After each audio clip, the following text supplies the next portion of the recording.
आप सभी का स्वागत है। एक बहुत धमाकेदार गीत लेकर आए हूँ, धान की कटाई के गीत है। जैसा भी लगेगा कमेंट बॉक्स जरूर बताइएगा। अच्छा लगे तो लाइक सब्सक्राइब आप लोग जरूर कर लीजिएगा। हमारे वीडियो को ज्यादा से ज्यादा शेयर करिएगा। आप लोग प्यारा प्यारा कमेंट करिएगा और लास्ट तक बने रहिएगा हमारे वीडियो फोटोज के साथ साथ। नए नए सब्सक्राइब लाइक जरूर कर लीजिएगा, हमारा सपोर्ट करिएगा।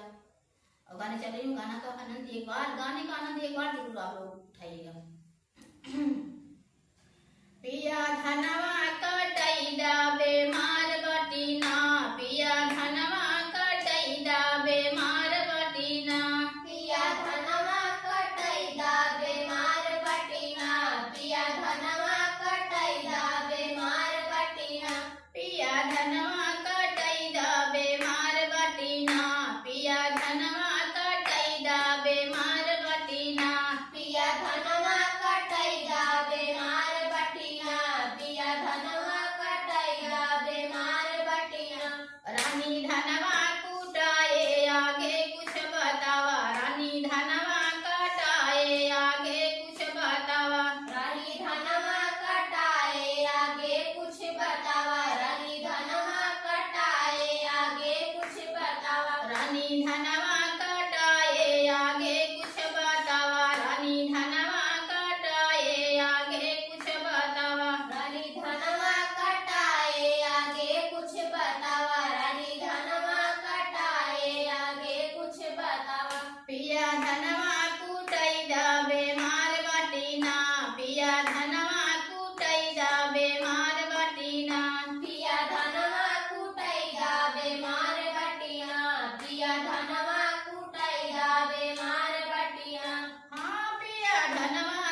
पिया धनवा कटैदा बेमार बटीना पिया धनवा कटैदा बेमार बटीना पिया धनवा कटैदा बेमार बटीना पिया धनवा कटैदा बेमार बटीना पिया धनवा कुटैदा बेमार बटीना पिया धनवा